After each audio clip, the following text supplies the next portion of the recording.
Hello friends, चलिए आज की इस वीडियो में चर्चा करेंगे 65वीं बीपीएससी पीटी एग्जाम 2019। दोस्तों, इस चैनल के माध्यम से बीपीएससी, बिहार एसएससी और बिहार दरोगा का प्रीवियस ईयर कराया जा रहा है। और आप इतना कर लेते हैं तो आपको एग्जाम में 50 से 60% क्वेश्चन देखने को मिलेगा। तो चलिए क्लास शुरू करते हैं। इससे पहले चैनल पर नए हैं तो चैनल को सब्सक्राइब कर दीजिए और वीडियो को लाइक कर दीजिए। चलिए पहला क्वेश्चन देखते हैं कि अपने शिलालेखों में अशोक सामान्यतः किस नाम से जाने जाते हैं। तो ध्यान रखिएगा, किस नाम से जाने जाते हैं तो वो प्रियदर्शी के नाम से जाने जाते हैं, यानी देवों के प्यारा। ध्यान रखिएगा। और अशोक का नाम अशोक किस में मिलता है तो वो है गुर्जर अभिलेख और मौस्की अभिलेख। ध्यान रखिएगा, मौस्की अभिलेख। तो ये मौस्की अभिलेख कहाँ पे है तो ये आंध्र प्रदेश में है। और गुर्जर अभिलेख कहाँ पे है तो ये है एमपी में। तो गुर्जर और मौस्की अभिलेख में अशोक का नाम क्या मिलता है तो अशोक मिलता है। लेकिन ध्यान रखिएगा कि लघु शिलालेख में इनका मिलता है क्या नाम तो अशोक मिलते हैं। लेकिन अन्य शिलालेखों में क्या मिलता है इनका नाम तो प्रियदर्शी मिलता है। इसके बाद है कि इनमें से कौन गुप्त काल में औषधि के क्षेत्र में अपने कार्य के लिए जाने जाते हैं। इसका जो राइट आंसर होना चाहिए वो होगा ऑप्शन ई होगा। चूँकि गुप्त काल में एक चिकित्सक थे जिनका नाम है धन्वंतरी। ध्यान रखिएगा, गुप्त काल के चिकित्सक कौन थे, धन्वंतरी थे, जो किसके दरबार में रहते थे, वो रहते थे चंद्रगुप्त द्वितीय के दरबार में। तो ध्यान रखिएगा। इसके बाद है कि निम्नलिखित में से प्राचीन भारत की कौन सी लिपि दाहिने से बाईं की ओर लिखी जाती थी। ध्यान रखिएगा कि दाहिने से बाईं की ओर कौन सी लिपि लिखी जाती थी तो वो लिखी जाती थी खरोष्टी लिपि। ध्यान रखिएगा कि खरोष्टी लिपि जो थी वो दाहिने से बाईं की ओर लिखी जाती थी। लेकिन जो देख रहे हैं यहाँ पे ब्राह्मी लिपि, ये कैसे लिखा जाता था, ये लिखा जाता बाएँ से दाएँ। ध्यान रखिएगा, बाएँ से दाएँ लिखी जाती थी कौन तो ब्राह्मी लिपि। इसके बाद है कि निम्नलिखित में से कौन सा बंदरगाह गुप्त काल में उत्तर भारतीय व्यापार के लिए उपयोग किया जाता था। तो ध्यान रखिएगा कौन सा था, ये पूर्वी तट पे स्थित था कौन सा ताम्रलिप्ति बंदरगाह। तो ध्यान रखिएगा कि गुप्त काल में उत्तर भारतीय व्यापार के लिए उपयोग किया जाता था कौन सा बंदरगाह तो वो थे ताम्रलिप्ति बंदरगाह, जो कहाँ पे हैं तो पूर्वी तट पे। ये ध्यान रखिएगा। फिर भी यहाँ पर जो देख रहे हैं कि भड़ौच ये बंदरगाह ये कहाँ पे हैं तो ये हैं पश्चिमी तट पे। ध्यान रखिएगा, पश्चिमी तट पे। इसके बाद है कि मुगल चित्रकला किसके नेतृत्व में अपने शीर्ष बिंदु पर था। तो ध्यान रखिएगा कि मुगल चित्रकला किसके नेतृत्व में अपने चरम सीमा पर था तो वो था जहांगीर के समय में। और ध्यान रखिएगा कि अकबर के द्वारा चित्रकला के लिए कारखाना बनाया गया था। ध्यान रखिएगा किसके द्वारा बनाया गया था तो अकबर के द्वारा चित्रकला का कारखाना बनवाया गया था। और ध्यान रखिएगा इसके बाद है कि जहांगीर के शासनकाल को चित्रकला का स्वर्ण युग कहा जाता है। ध्यान रखिएगा कि जहांगीर के शासनकाल को चित्रकला का स्वर्ण युग कहा जाता है। इसके बाद है कि मध्यकालीन भारत में मनसबदारी व्यवस्था क्यों लागू की गई थी। ध्यान रखिएगा कि मनसबदारी व्यवस्था क्यों लागू की गई थी, ये हैं सैनिकों की सुगमता से भर्ती हेतु की गई थी। और ध्यान रखिएगा इनके द्वारा किसके द्वारा तो अकबर के द्वारा लागू की गई थी। ध्यान रखिए अकबर के द्वारा लागू की गई थी। और ध्यान रखिएगा ये जो मनसबदारी व्यवस्था था ये किस पे आधारित था, ये है मंगोलों के दशमलव पद्धति पर आधारित था। ध्यान रखिएगा दशमलव पद्धति पर आधारित था। पूछा जाए कि मनसबदारी व्यवस्था किस पे आधारित था तो मंगोलों के दशमलव पद्धति पर आधारित था। और किसके द्वारा लागू किया गया था तो अकबर के द्वारा लागू किया गया था। इसका संबंध किससे है तो सैन्य प्रशासन से है। इसके बाद है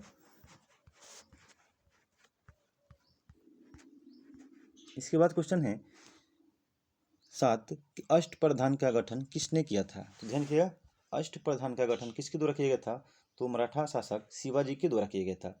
ये जो अष्टप्रधान का मतलब हुआ यहाँ पर कि 8 मंत्रियों का परिषद। ध्यान रखिएगा कि 8 मंत्रियों का परिषद क्या कहलाता है तो अष्टप्रधान कहलाता है। और ध्यान रखिएगा इसमें जो मंत्री होते थे पेशवा वो क्या होते थे तो सर्वोच्च अधिकारी होते थे। इसके बाद है ध्यान रखिएगा सुमंत क्या होते थे तो ये विदेश मंत्री होते थे। इसके बाद है पंडित राव क्या होते थे तो ये धार्मिक सलाहकार होते थे। इसके बाद ध्यान रखिएगा जो अमात्य होते थे वो क्या होते थे तो राजस्व मंत्री होते थे। इसके बाद है और ध्यान रखिएगा अष्टदिग्गज का संबंध किससे है तो कृष्णदेव राय के दरबार से है। ध्यान रखिएगा। इसके बाद है कि दिल्ली के किस सुल्तान ने सबसे ज़्यादा नहरों का निर्माण किया था। ध्यान रखिएगा कि दिल्ली के ऐसा कौन सा सुल्तान था जो सबसे ज़्यादा नहर बनवाया था तो वो है फिरोज शाह तुगलक। ध्यान रखिएगा कि सल्तनत काल का कल्याणकारी कारी शासक किसे कहा जाता है? तो फिरोज शाह तुगलक को कहा जाता है। या ऐसे पूछे कि दिल्ली सल्तनत काल का अकबर किसे कहा जाता है? तो फिरोज शाह तुगलक को ही कहा जाता है, ध्यान रखिएगा। इसके बाद है कि बंगाल की खाड़ी में समुद्री डकैतों हेतु हुगली का उपयोग कौन करता था? ध्यान रखिएगा कि बंगाल की खाड़ी में समुद्री डकैतों हेतु हुगली नदी का प्रयोग कौन करता था? वो करते थे कौन? ये पुर्तगाली करते थे, ध्यान रखिएगा। कौन करते थे? पुर्तगाली। और बाद में इसे मुगलों के द्वारा क्या कर लिया? अपने अधीन कर लिया गया। इसके बाद है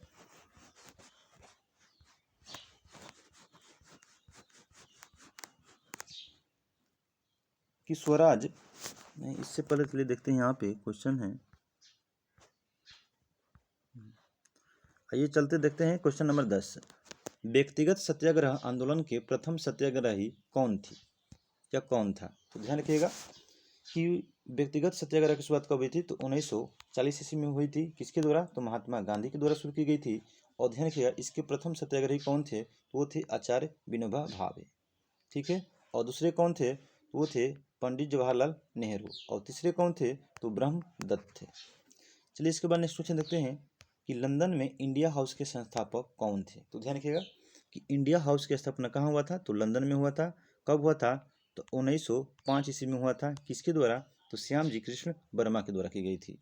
इसके बाद है कि देशेर कथा पुस्तक किसने लिखी थी? तो ध्यान रखिएगा कि देशेर कथा नामक पुस्तक किसके द्वारा लिखी गई है? तो ये लिखा गया है साखाराम गणेश देवस्कर के द्वारा लिखी गई। ध्यान रखिएगा, बहुत भी क्वेश्चन है कि देशेर कथा पुस्तक किसके द्वारा लिखा गया है? ये साखाराम गणेश देवस्कर के द्वारा लिखी गई है। इसके बाद है कि भारतीय राष्ट्रीय कांग्रेस के संस्थापक कौन थे? तो जो भारतीय राष्ट्रीय कांग्रेस के संस्थापक थे वो थे A.O. ह्यूम।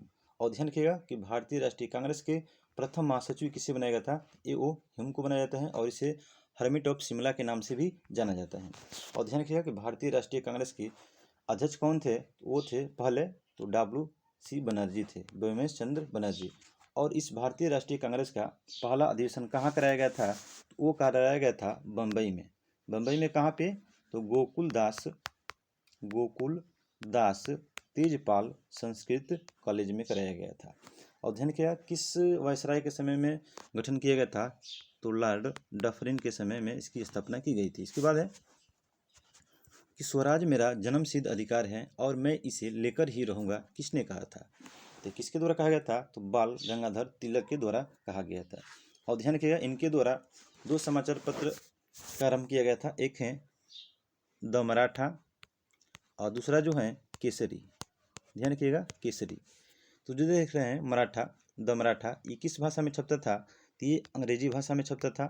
और ध्यान देखिएगा कि जो केसरी था ये किस भाषा में छपता था? तो ये मराठा भाषा में छपता था। तो किसके द्वारा शुरू किया गया था? द मराठा और केसरी, ये बाल गंगाधर तिलक के द्वारा। और ध्यान रखिएगा इन्हीं के द्वारा 1893 ईस्वी में गणेश उत्सव का शुरुआत किया गया और 1895 ईस्वी में शिवाजी उत्सव का शुरुआत किया गया। तो ध्यान रखिएगा कि गणेश उत्सव कब? तो 1893। और शिवाजी उत्सव कब? तो 1895। केसरी और मराठा नामक पत्रिका किसके द्वारा शुरू की गई थी? तो बाल गंगाधर तिलक के द्वारा। इसके बाद है कि रविंद्रनाथ टैगोर ने अपने नाइटहुड उपाधि किस कारण त्याग दी? ध्यान रखिएगा नाइटहुड या सर की उपाधि किस कारण त्याग दी? वो हैं जालियांवाला बाग हत्याकांड के विरुद्ध में त्याग दी। और ध्यान रखिएगा इन्हें नाइटहुड से कब सम्मानित किया गया था? तो 1915 ईस्वी में सम्मानित किया गया था। इसके बाद है कि भारत सेवक समाज की स्थापना किसने की थी? तो ध्यान रखिएगा कि भारत सेवक समाज की स्थापना यानी सर्वेंट्स ऑफ इंडिया सोसाइटी की स्थापना 1905 में किए थे। कौन? तो ये किए थे गोपाल कृष्ण गोखले। ध्यान रखिएगा गोपाल कृष्ण गोखले जो किसके गुरु थे? राजनीतिक गुरु थे। तो ये महात्मा गांधी के राजनीतिक गुरु थे। इसके बाद है कि काकोरी ट्रेन डकैती कांड में किन क्रांतिकारियों को फांसी की सजा दी गई थी? ध्यान रखिएगा कि काकोरी ट्रेन डकैती कब हुआ था? तो 9 अगस्त 1925 में हुआ था, घटना घटी थी, ठीक है। और इसमें कौन कौन शामिल थे? तो वो थे रामप्रसाद बिस्मिल थे, अशफाक उल्ला खां थे। इसके बाद है राजेंद्र लाहिड़ी थे और चंद्रशेखर आज़ाद थे। लेकिन इनमें फांसी किसे दिया गया था?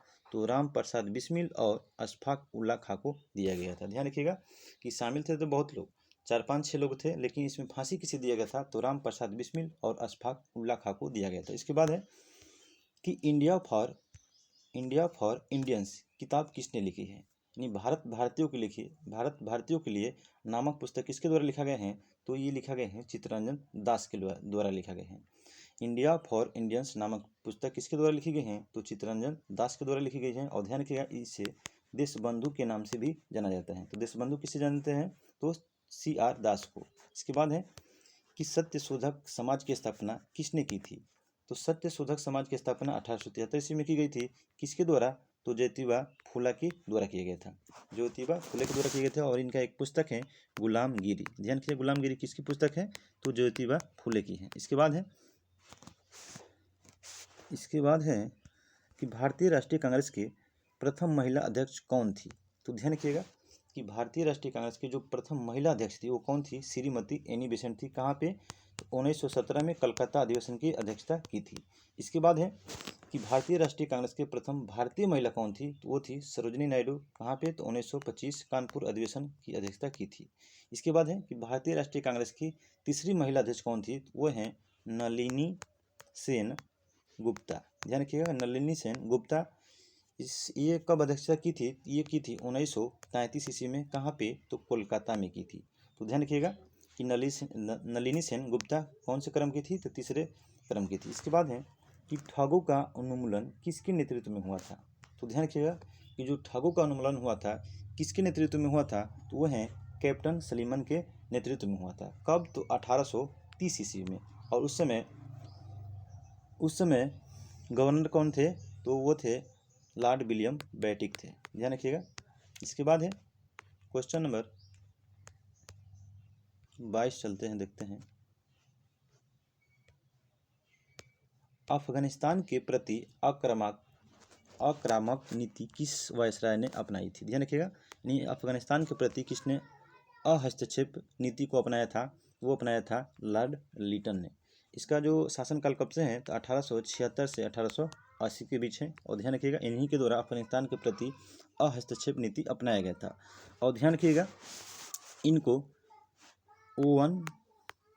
ओवन मेरीडिथ के नाम से जाना जाता है। ध्यान रखिएगा ओवन मेरीडिथ के नाम से किसे जाना जाता है, तो लॉर्ड लिटन को जाना जाता है। इसके बाद है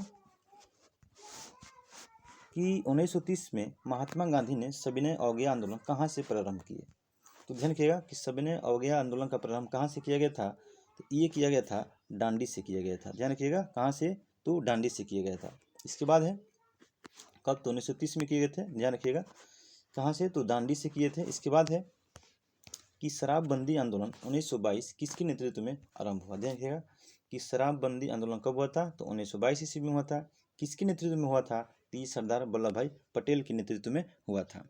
इसके बाद ध्यान रखिएगा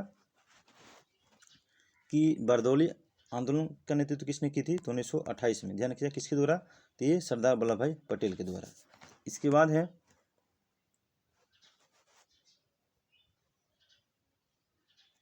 इसके बाद है भारत के विभाजन के समय भारतीय राष्ट्रीय कांग्रेस के अध्यक्ष कौन था, तो ध्यान रखिएगा कि भारत के विभाजन के समय या स्वतंत्रता के समय भारतीय राष्ट्रीय कांग्रेस के अध्यक्ष कौन थे, तो JB कृपलानी थे। ध्यान रखिएगा कौन थे, JB कृपलानी थे। 1946 से 1947 के बीच कौन थे, तो ये JB कृपलानी थे। इसके बाद है वह प्रथा जिसके तहत किसान स्वयं भूमि का मालिक होता था और सरकार को भू राजस्व के भुगतान के लिए जिम्मेदार माना जाता था, तो कौन था, ये है रैयतवाड़ी व्यवस्था। ध्यान रखिएगा कि रैयतवाड़ी व्यवस्था किसके द्वारा शुरू की गई थी, तो थॉमस मुनरो के द्वारा शुरुआत की गई थी। कहाँ पे, तो सबसे पहले मद्रास में, उसके बाद मुंबई में और कुछ असम के क्षेत्रों में भी लागू किया गया था। कौन सा, तो रैयतवाड़ी व्यवस्था। इसके बाद है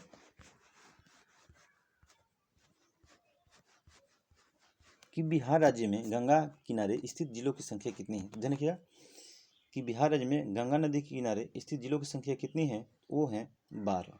ध्यान रखिएगा कि बिहार के 12 जिला हैं जो गंगा नदी के किनारे स्थित हैं। और ध्यान रखिएगा कि बिहार में गंगा की लंबाई कितनी है, तो 345 किलोमीटर है। ध्यान रखिएगा कि बिहार में गंगा की लंबाई कितनी है, वो है 445 होना चाहिए, ठीक है, 445 किलोमीटर है। ध्यान रखिएगा कि बिहार में गंगा की कुल लंबाई कितनी है, तो 445 है, और इसकी लंबाई कितनी है, तो 25 किलोमीटर है, और भारत की सबसे लंबी नदी कौन सी है, गंगा है। इसके बाद है निम्नलिखित में से कौन सा वन्य जीव अभयारण्य बिहार के मुंगेर में जिले स्थित है, बिहार के मुंगेर जिले में स्थित है, तो वो है भीम बांध। ध्यान रखिएगा कि भीम बांध कहाँ पे है, तो बिहार के मुंगेर जिले में स्थित है। और ध्यान रखिएगा वाल्मीकि वन जीव अभयारण्य कहाँ है, तो ये पश्चिमी चंपारण में स्थित है। इसके बाद है कि 2011 की जनगणना के अनुसार बिहार के किस जिले में सर्वोच्च लिंगानुपात दर्ज किया गया है, तो ध्यान रखिएगा कि बिहार के सर्वाधिक लिंगानुपात वाला राज्य कौन सा है, तो वो है गोपालगंज है। ध्यान रखिएगा कौन सा है, तो वो है गोपालगंज। इसके बाद है कि सबसे कम लिंगानुपात वाला राज्य कौन सा है, तो वो है मुंगेर। ध्यान रखिएगा कि सर्वाधिक लिंगानुपात वाला बिहार का जिला कौन सा है, तो गोपालगंज है, और सबसे कम वाला कौन सा है, तो वो है मुंगेर। इसके बाद है कि निम्नलिखित में से कौन सा जिला सबसे अधिक घने पतझड़ वाले वन क्षेत्र से घिरा है, तो कौन सा है, तो वह है पश्चिमी चंपारण। इसके बाद है कि बिहार के किस जिले में गंगा नदी सबसे लंबी है। ध्यान रखिएगा कि बिहार का वह कौन सा जिला है जहाँ से गंगा नदी सबसे लंबी सीमा लगाती है, तो वो है पटना। कौन सी है, तो पटना। इसके बाद है कि 2011 की जनगणना के अनुसार बिहार के किस जिले में सर्वोच्च घनी आबादी दर्ज की गई है, यानी जनसंख्या घनत्व। ध्यान रखिएगा जनसंख्या घनत्व बिहार के किस जिला में है, तो वो है शिवहर में। कहाँ पे, ध्यान रखिएगा कि बिहार के किस जिला में सर्वाधिक जनसंख्या घनत्व है, तो वो है शिवहर। और ध्यान रखिएगा इसके बाद है, चलिए आगे देखते हैं। इसके बाद है क्वेश्चन कि भागलपुर में नमक सत्याग्रह का नेतृत्व किसने किया था, तो ध्यान रखिएगा कि भागलपुर में नमक सत्याग्रह का नेतृत्व किसके द्वारा की गई थी, वो किया गया था महादेव लाल सराफ के द्वारा। ध्यान रखिएगा कि महादेव लाल सराफ के द्वारा भागलपुर में नमक सत्याग्रह का क्या किया गया था, तो नेतृत्व किया गया था भागलपुर में। ध्यान रखिएगा। इसके बाद है कि सन 1939 ईस्वी में बिहार में अंबारी सत्याग्रह का नेतृत्व किसने किया था। ध्यान रखिएगा कि अंबारी सत्याग्रह आंदोलन कब हुआ था, तो 1939 ईस्वी में हुआ था बिहार में, और इसके नेतृत्व किसके द्वारा किया गया था, तो राहुल सांकृत्यायन के द्वारा की गई थी। ध्यान रखिएगा कि अंबारी सत्याग्रह कहाँ पे, तो बिहार में कब, तो 1939 ईस्वी में। किसके द्वारा नेतृत्व किया गया था, तो राहुल सांकृत्यायन के द्वारा की गई थी। इसके बाद है बिहार में सर्च लाइट समाचार पत्र के संपादक कौन थे, तो ध्यान रखिएगा कि बिहार में सर्च लाइट समाचार पत्र के जो संपादक थे वो थे सैयद हैदर हुसैन थे। ध्यान रखिएगा इसमें जो ऑप्शन है वो नहीं दिए गए हैं, लेकिन ये जो बीपीएससी है ये ऑप्शन ई माना है। ध्यान रखिएगा। और कुछ लंबे समय के बाद इसका संपादक कौन बने थे, तो मुरली मोहन प्रसाद बने थे। ध्यान रखिएगा कि लेकिन बीपीएससी ने ऑप्शन ई को माना है, इनमें से कोई नहीं। तो बिहार में सर्च लाइट समाचार पत्र के संपादक कौन थे, तो सैयद हैदर हुसैन थे। लेकिन कुछ समय के बाद कौन इसका संपादक बने थे, तो मुरली मोहन प्रसाद बने थे। इसके बाद है क्वेश्चन नंबर 38 है कि सन 1931 में बिहार समाजवादी पार्टी का गठन किसने किया था। ध्यान रखिएगा कि बिहार समाजवादी पार्टी की स्थापना 1931 में की गई थी।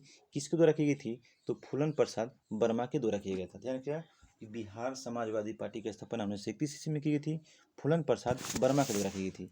लेकिन ध्यान रखिएगा कि कांग्रेस सोशलिस्ट पार्टी की स्थापना किसने की थी, तो 1934 ईस्वी में हुई थी। कांग्रेस सोशलिस्ट पार्टी की स्थापना 1934 ईस्वी में हुई थी। और इसके सचिव किसे बनाया गया था, तो जयप्रकाश नारायण को बनाया गया था। और हेड किसे बनाया गया था, तो वो बनाया गया था आचार्य नरेंद्र देव। तो ये क्वेश्चन अलग है। इसके बाद है कि बिहार में 1857 के विद्रोह का नेतृत्व किसने किया था, तो किसके द्वारा किया गया था, तो वीर कुंवर सिंह के द्वारा किया गया था। इसके बाद है कि असहयोग आंदोलन के दौरान बिहार में कृषकों का नेतृत्व किसने किया, तो ध्यान रखिएगा असहयोग आंदोलन के दौरान बिहार में किसानों का नेतृत्व कौन कर रहे थे, तो स्वामी विद्यानंद कर रहे थे। इसके बाद है ये कर रहे थे भागलपुर के क्षेत्रों में कर रहे थे स्वामी विद्यानंद। इसके बाद है कि आधुनिक बिहार का निर्माता किसे माना जाता है, तो ध्यान रखिएगा कि आधुनिक बिहार के निर्माता जो माना जाता है वो डॉक्टर सच्चिदानंद सिन्हा को माना जाता है। और ध्यान रखिएगा इन्हीं के द्वारा पहली बार बिहार को अलग प्रांत बनाने की मांग किए थे। कौन, तो डॉक्टर सच्चिदानंद सिन्हा। इसके बाद है कि बिहार प्रांतीय किसान सभा का गठन किसने किया, तो ध्यान रखिएगा कि बिहार प्रांतीय किसान सभा का गठन किसके द्वारा किया गया था, ये किया गया था स्वामी सहजानंद सरस्वती के द्वारा। कब, तो 1929 ईस्वी में की गई थी। और ध्यान रखिएगा अखिल भारतीय किसान सभा की स्थापना। अखिल भारतीय किसान सभा की स्थापना भी कब किया गया था? तो 1936 ईस्वी में किया गया था। कहाँ पे? तो लखनऊ में किया गया था। और ध्यान किया इसका अध्यक्ष कौन थे? तो स्वामी सहजानंद सरस्वती थे। और सचिव किसे बनाया गया था? तो वो बनाया गया था NG रंगा को बनाया गया था। इसके बाद है कि डच ईस्ट इंडिया कंपनी ने किस वर्ष अपना फैक्ट्री पटना में स्थापित की? तो ध्यान रखिएगा कि डच ईस्ट इंडिया कंपनी के द्वारा पटना में फैक्ट्री कब लगाया गया था? तो 1632 ईस्वी में लगाया गया था। और ध्यान रखिएगा कि डच ईस्ट इंडिया का स्थापना कब हुआ था? तो 1602 ईस्वी में हुआ था। इसके बाद है कि बिहार में स्वराज दल का गठन किसने किया है? तो ध्यान रखिएगा कि बिहार में स्वराज पार्टी का ही एक शाखा था स्वराज दल। बिहार में स्वराज दल का गठन किसके द्वारा किया गया था?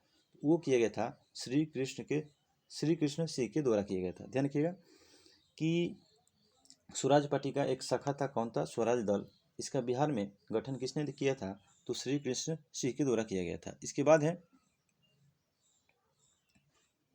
क्वेश्चन है कि निम्नलिखित में से कौन सा जिला धारवाड़ भूस्तरीय रचना वाला नहीं है? तो ध्यान रखिएगा कि धारवाड़ क्रम में कौन कौन से आते हैं जिला? वो है मुंगेर आता है, जमुई आता है और नवादा आता है। लेकिन जो देख रहे हैं ये रोहतास, ये विंध्यन क्रम के चट्टान में आते हैं। ध्यान रखिएगा कि धारवाड़ क्षेत्र में कौन कौन आता है? तो मुंगेर आता है, जमुई आता है और नवादा आता है। लेकिन ये जो देख रहे हैं रोहतास, ये विंध्य क्रम के चट्टानों में आता है। इसके बाद है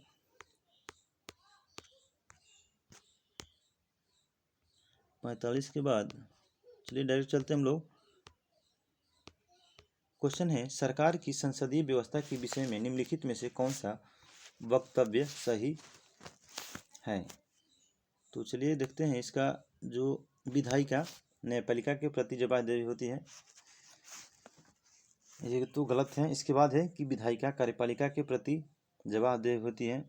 इसके बाद है विधायिका एवं कार्यपालिका दोनों स्वतंत्र होता है। इसके बाद है राष्ट्रपति न्यायपालिका के प्रति जवाबदेह होते हैं। इसका जो राइट आंसर होगा ऑप्शन ई होगा। इसके बाद है कि निम्नलिखित में से किसका निर्माण पंचायती राज व्यवस्था के तहत हुआ है? ध्यान रखिएगा कि पंचायती राज व्यवस्था के तहत हुआ है तो किसका हुआ है? तो ग्राम पंचायत का हुआ है। और भारत में पंचायती राज व्यवस्था सबसे पहले कहाँ लागू की गई थी? तो नागौर 1959 ईस्वी में। ध्यान रखिएगा। इसके बाद है कि निम्नलिखित में से कौन भूमि रिकॉर्ड अधिकारी है? ध्यान रखिएगा कि निम्नलिखित में से कौन भूमि रिकॉर्ड अधिकारी हैं? तो वो है पटवारी। ये भारत सरकार के द्वारा नियुक्त होते हैं। कौन? तो ये पटवारी। इसके बाद है कि निम्नलिखित विशेषताओं में से केंद्रीय शासन व्यवस्था के लिए कौन सा तथ्य सही नहीं है?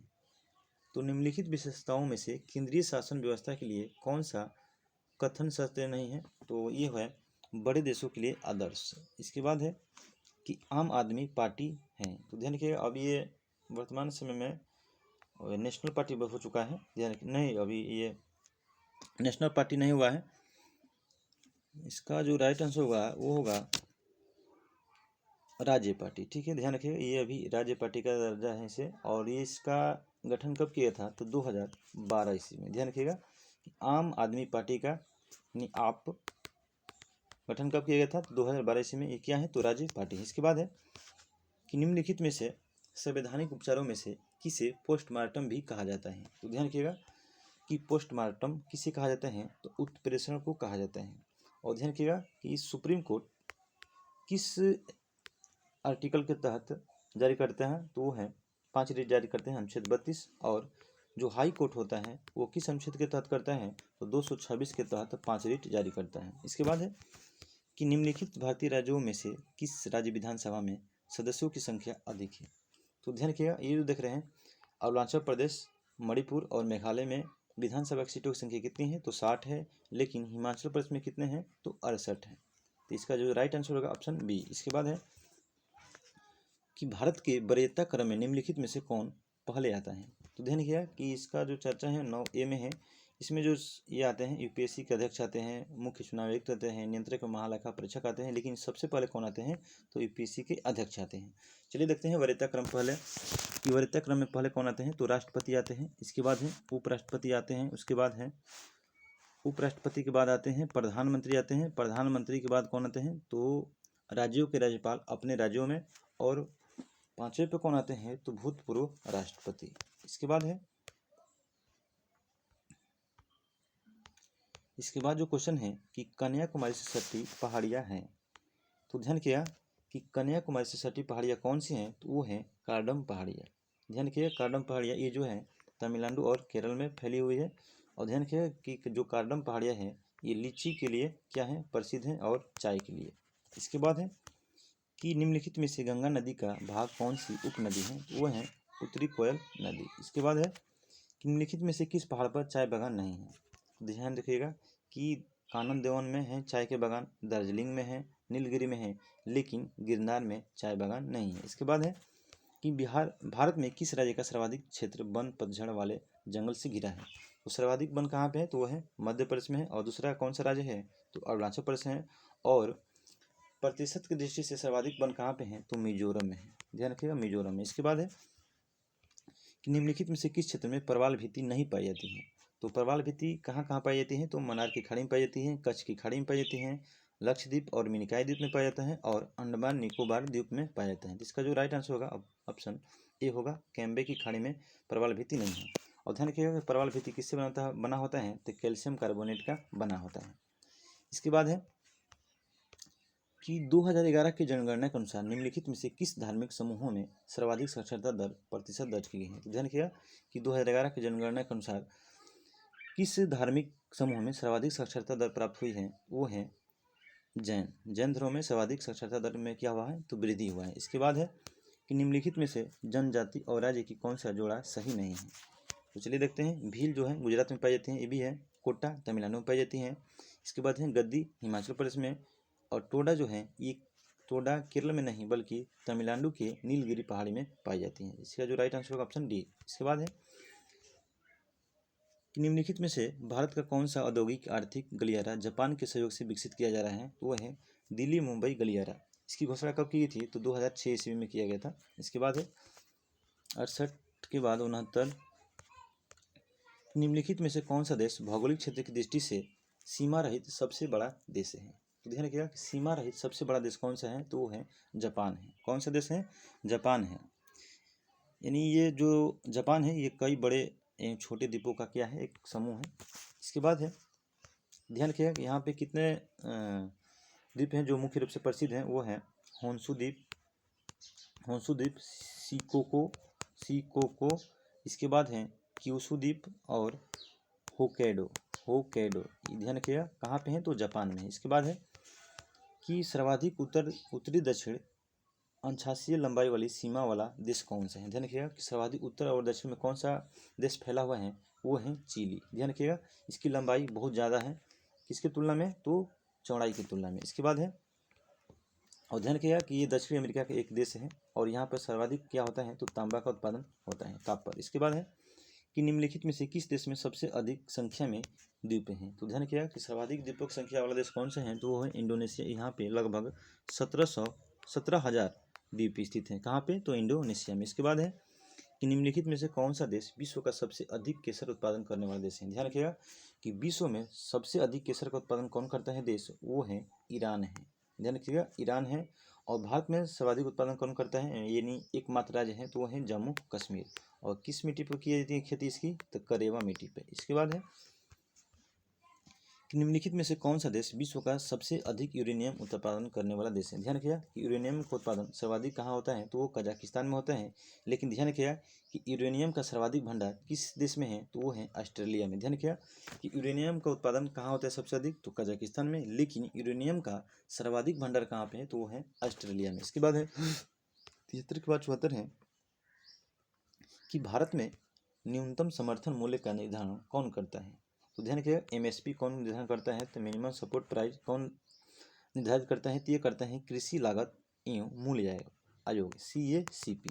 ध्यान रखिएगा कि CACP इसकी स्थापना कब की गई थी, तो 1965 ईस्वी में की गई थी। और ध्यान रखिएगा कि जो MSP होता है न्यूनतम समर्थन मूल्य होता है, ये कितने कृषि उत्पाद के लिए लागू की जाती हैं या निर्धारित किए जाते हैं, तो 24 कृषि उत्पादों के लिए क्या किया जाता है, तो ये तैयार किया जाता है, लागू की जाती है। इसके बाद है कि हिंदू वृद्धि दर किससे संबंधित है। तो जो हिंदू वृद्धि दर है ये किससे संबंधित है, ये है GDP से संबंधित है। और ध्यान किया किसके द्वारा दिया गया था, तो प्रोफेसर राजकृष्णन के द्वारा दिया गया था विचार। तो हिंदू वृद्धि दर सबसे पहले किसके द्वारा प्रयोग किया था, तो प्रोफेसर राजकृष्णन के द्वारा। और इसका संबंध किससे है, तो GDP से है। इसके बाद है कि छठी पंचवर्षीय योजना के दौरान निम्नलिखित में से कौन सा कार्यक्रम शुरू किया गया। तो ध्यान रखिएगा कि छठी पंचवर्षीय योजना कब शुरुआत हुई थी, तो 1980 से 1985 के बीच। ध्यान रखिएगा 1985 के बीच, और 1980 में ही एकीकृत ग्रामीण विकास की शुरुआत की गई थी। तो पूछा जाए कि एकीकृत ग्रामीण विकास की शुरुआत किस पंचवर्षीय योजना में हुई थी, तो छठी पंचवर्षीय योजना में। इसके बाद है, और ध्यान रखिएगा कि इसका जो लक्ष्य रखा गया था वो रखा गया था, इसका जो लक्ष्य रखा था रोजगार में वृद्धि और गरीबी उन्मूलन और रोजगार में वृद्धि करना था। ध्यान रखिएगा कि इसका जो लक्ष्य रखा गया था, तो इसका लक्ष्य रखा गया था क्या, तो गरीबी उन्मूलन और रोजगार में वृद्धि करना। इसके बाद है कि अंत्योदय कार्यक्रम सर्वप्रथम किस राज्य में शुरू किया गया था। तो जो अंत्योदय कार्यक्रम है ये सबसे पहले किस राज्य में शुरू किया था, ये है राजस्थान में किया गया था। और इसके तहत 2 रुपया प्रति केजी क्या दिया जाता है, तो गेहूँ दिया जाता है। और चावल कितने केजी प्रति केजी दिया जाता है, चावल 3 रुपया प्रति केजी दी जाती है। ध्यान रखिएगा कि 2 रुपये किलो गेहूँ दी जाती है और 3 रुपये किलो चावल दिए जाते हैं। इसके तहत अंत्योदय कार्यक्रम के तहत सबसे पहले राजस्थान में। इसके बाद है, चलिए इसके तो देखते हैं करंट है, चलिए हम लोग को वर्तमान का करंट याद रखना है। इसके बाद है कि दाब का मात्रक क्या है। तो ध्यान रखिएगा कि इसमें से दाब का मात्रक क्या हो जाएगा, इसमें से होगा, इसका जो राइट आंसर होगा सेंटीमीटर, इसका ऑप्शन होगा इनमें से, ठीक है, ऑप्शन ई हो जाएगा। इसके बाद है कि सूर्य का प्रकाश पृथ्वी पर पहुंचता है। तो सूर्य का प्रकाश पृथ्वी पर पहुंचता है, तो इसका जो राइट आंसर होगा वो होगा उपयुक्त में से कोई नहीं, ठीक है, 8 मिनट 20 सेकेंड लगता है, ठीक है। और सेकेंड कितना लगता है, टोटल हो जाएगा तो 500 सेकेंड। ध्यान रखिएगा। और चंद्रमा का प्रकाश पृथ्वी पर पहुंचने में कितने समय लगता है, 1.28 सेकेंड लगता है। ध्यान रखिएगा कि सूर्य का प्रकाश पहुंचने में 8 मिनट 20 सेकेंड, या इसे सेकेंड में बदलेंगे तो कितना हो जाएगा, 500 सेकेंड। और चंद्रमा का प्रकाश पृथ्वी तक पहुंचने में कितना समय लगता है, तो 1.28 सेकेंड लगता है। इसके बाद है निम्नलिखित में से कौन सी अदिश राशि है। तो अदिश राशि कौन सी है, ये है दाब ताप चाल, ये सब क्या है, तो अदिश राशि है। त्वरण वेग और बल क्या है, तो सदिश राशि। इसके बाद है निम्नलिखित में से किस राशि का मात्रक नहीं है। तो ध्यान रखिएगा कि विकृति का मात्रक नहीं होता है। इसका जो विकृति बराबर होता है कि लांबिक वृद्धि या वृद्धि में लंबाई बटा में मूल लंबाई, तो इसका कोई भी मात्रक नहीं होता है विकृति का। इसके बाद है कि वायु में ध्वनि तरंगे होती हैं। ध्यान रखिएगा, वायु में जो ध्वनि तरंगे होती है वो क्या होती हैं, अनुदैर्ध्य होती हैं, लेकिन जो प्रकाश होता है वो क्या होते हैं, अनुप्रस्थ है। इसके बाद है कि 50 डिग्री सेल्सियस का मान फ़ारेनहाइट स्केल में है, तो कितना होगा, देखिए यहाँ पर देखते हैं कि C/5 बराबर F-32/9। तो ध्यान रखिए यहाँ पर रखेंगे तो सेल्सियस 50 है तो 5×50 हो जाएगा। इसके बाद है, अब देखिए यहाँ पे तो F बराबर निकलेंगे तो कितना हो जाएगा, 90 और 32, 2 9 3 12, 122 डिग्री फ़ारेनहाइट हो जाएगा। इसके बाद है कि हर्ट्ज में क्या नापा जाता है। तो हर्ट्ज में क्या नापा जाता है, तो आवृत्ति को मापा जाता है। ध्यान रखिएगा कि किसी वस्तु द्वारा एक सेकंड में कंपनों की संख्या को क्या कहते हैं, तो आवृत्ति कहते हैं। इसके बाद है कि विद्युत धारा किस उपकरण से मापी जाती है। तो विद्युत धारा जो होता है किस उपकरण से मापा जाता है, तो एमीटर से मापा जाता है। और ध्यान रखिएगा कि विद्युत धारा के सही मात्रा क्या होता है, तो एम्पियर होता है। ध्यान रखिए एम्पियर होता है। और ध्यान रखिएगा कि ये जो देख रहे हैं जो एमीटर हैं ये हमेशा श्रेणी क्रम में जोड़ा जाता है। ध्यान रखिएगा कि एमीटर को हमेशा किस क्रम में जोड़ते हैं, तो श्रेणी क्रम में जोड़ते हैं। और एक आदर्श एमीटर का जो प्रतिरोध होता है वो क्या होता है, तो 0 होता है। ध्यान रखिएगा कि एक आदर्श एमीटर का प्रतिरोध क्या होता है, तो 0 होता है। इसके बाद है कि विद्युत शक्ति की इकाई क्या है। तो विद्युत शक्ति की इकाई क्या है, तो वो है वाट। ध्यान रखिएगा कि एक अश्वशक्ति बराबर कितना वाट होता है, वो होता है 746 वाट होता है। एक पूछा जाए कि 1 किलोवाट घंटा बराबर कितना होता है, वो होता है 3.6 × 10⁻6 जूल होते हैं। ध्यान रखिएगा। पूछा जाए कि एक अश्वशक्ति बराबर कितना होता है, तो 746 वाट होता है। और 1 किलोवाट घंटा बराबर कितना होता है, 3.6 × 10⁻6 जूल होता है। इसके बाद है कि आधुनिक रसायन शास्त्र का जनक किसे कहा जाता है। तो किसे कहते हैं, तो लेबोजियर को कहा जाता है। किसे कहते हैं, लेबोजियर। इसके बाद है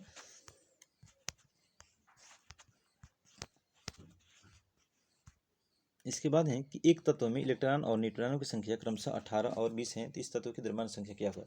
द्रव्यमान संख्या बराबर क्या होता है, तो वो होता है प्रोटॉन प्लस न्यूट्रॉनों की संख्या, और इलेक्ट्रॉन की संख्या को क्या बोलते हैं, तो प्रोटॉन संख्या बोलते हैं। तो कितना हो जाएगा 20 और 28, 20 और 18 कितना हो जाएगा 38 हो जाएगा। इसके बाद है निम्नलिखित में से किसे हंसाने वाली गैस कहा जाता है, तो ध्यान रखिएगा हंसाने वाला गैस किसे कहते हैं, तो N2 को कहा जाता है, नाइट्रस ऑक्साइड को कहा जाता है। इसके बाद है निम्नलिखित में से कौन सा एक तत्व नहीं है, तो कौन सा तत्व नहीं है, वो गैस नहीं है। ध्यान रखिएगा तत्वों को कितने भागों में बांटा गया है, 3 भागों में, धातु, अधातु, उपधातु और धातु में। इसके बाद है कि पानी का पीएच मान है, तो पानी का पीएच मान कितना होता है, 7 होता है, यानी उदासीन होता है, ध्यान रखिएगा।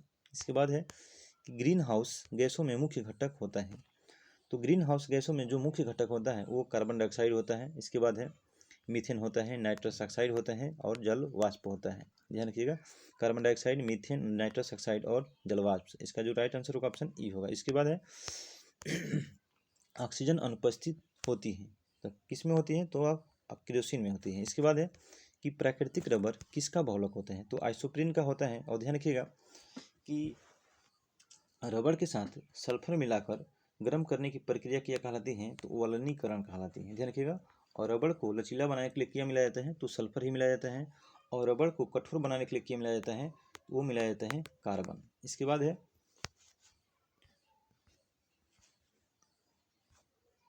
कि ग्लूकोज का सूत्र है, तो ध्यान रखिएगा कि ग्लूकोज का सूत्र क्या होता है, तो वो होता है C6। ग्लूकोज का सूत्र क्या होता है, तो C6H12O6, ठीक है, ये होगा C6H12O6। ध्यान रखिएगा C6H12O6। इसके बाद है कि CO समूह का अबंध क्रम क्या है, तो इसका जो राइट आंसर हो जाएगा इसका होगा, चलिए नेक्स्ट क्वेश्चन देखते हैं, इसको छोड़ते हैं। इसके बाद है कि शरीर का तापमान नियंत्रित करता है, तो ध्यान रखिएगा कि शरीर के तापमान को कौन नियंत्रित करता है, तो ये हाइपोथैलेमस करता है। ध्यान रखिए इसका जो कार्य होता है किसको किसको नियंत्रित करता है, तो ताप, भूख, प्यास, घृणा आदि को नियंत्रण कौन करता है, तो ये है हाइपोथैलेमस। और ध्यान रखिएगा जो थैलेमस होता है, थैलेमस ये है ठंडा गरम और दर्द का महसूस कौन कराता है, तो थैलेमस कराता है। और ध्यान रखिएगा जो मस्तिष्क का सबसे पिछला भाग कौन सा होता है, तो वो होता है मेडुला ऑब्लांगेटा। और ध्यान रखिएगा इसका जो कार्य होता है हृदय की धड़कन को नियंत्रित करना और ब्लड प्रेशर को नियंत्रित करना। इसके बाद है कि पुस्तक the origin of a species नामक पुस्तक किसने लिखी है, तो the origin of a species नामक पुस्तक किसके द्वारा है, तो ये डार्विन का है। ध्यान रखिएगा। और एक और इनका पुस्तक है नेचुरल सिलेक्शन।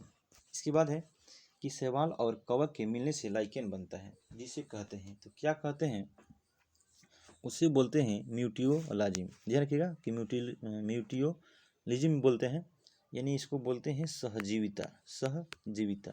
इसमें क्या होता है कि इस सहजीविता में क्या होता है, इस प्रक्रिया में दोनों को क्या होता है, लाभ होता है। ध्यान रखिएगा दोनों को लाभ होता है। इसके बाद है कि परजीविता क्या होता है, तो इसमें एक को लाभ होगा और दूसरे को हानि होगा। इसके बाद है कि सहभोजिता क्या है, तो इसमें एक प्रजाति को लाभ होता है और दूसरे को लाभ नहीं होता है।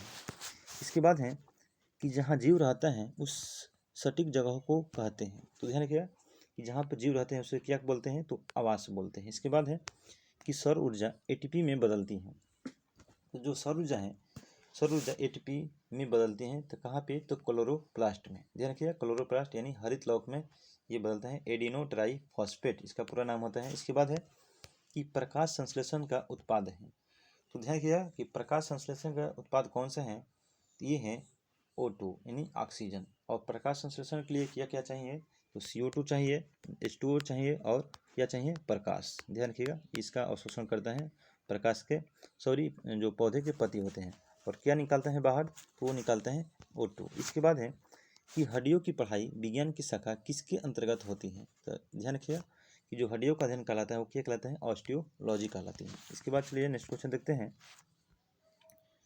कि निम्नलिखित में से किसकी कोशिका में कोई एंजाइम नहीं होती है, तो ध्यान रखिएगा इसमें तो पहले इसका जो राइट आंसर वो होगा विषाणु यानी वायरस। इसमें कोई भी यानी इसमें कोशिका भित्ति नहीं पाए जाते हैं। जब कोशिका भित्ति नहीं पाई जाती है तो इसमें एंजाइम भी नहीं पाया जाएगा। तो ध्यान रखिएगा कि शैवाल हो गया, बैक्टीरिया हो गया, लाइकेन हो गया, इसमें सभी क्या होते हैं, कोशिका भित्ति पाई जाती है, तो इसमें एंजाइम भी पाया जाएगा। लेकिन एंजाइम किस में नहीं पाया जाता है, तो ये विषाणु में नहीं पाया जाता है, चूँकि इसमें क्या नहीं होता है, तो कोशिका भित्ति नहीं होता है। इसके बाद है कि मनुष्य के शरीर के किस अंग में लिम्फोसाइट का निर्माण होता है, तो वो होता है WC में होना चाहिए, लेकिन ये ऑप्शन जो होगा ऑप्शन ई होगा इसका। इसके बाद है कि निम्नलिखित में से किस हार्मोन में आयोडीन मिली होती है, तो ध्यान रखिएगा कि थायराइड ग्रंथि से कौन सा हार्मोन स्रावित होता है, तो वो है थायरॉक्सिन। ध्यान रखिएगा। और इसमें क्या होता है, तो आयोडीन होता है, और आयोडीन की कमी से कौन सा रोग होता है, तो घेघा रोग होता है। इसके बाद है कि एड्स किसके कारण होता है, तो ध्यान रखिएगा एड्स जो है, ads acquired immune deficiency syndrome किसके कारण होता है, तो ये होता है विषाणु के यानी वायरस के द्वारा, HIV वायरस। ध्यान रखिए HIV। इसके बाद है तो चलिए दोस्तों हम उम्मीद करेंगे कि ये वीडियो आपको काफ़ी पसंद आएगा। अगर हमारा वीडियो पसंद आए तो चैनल को सब्सक्राइब और वीडियो को लाइक जरूर करिएगा। ठीक है, देखने के लिए थैंक्स फॉर वॉचिंग।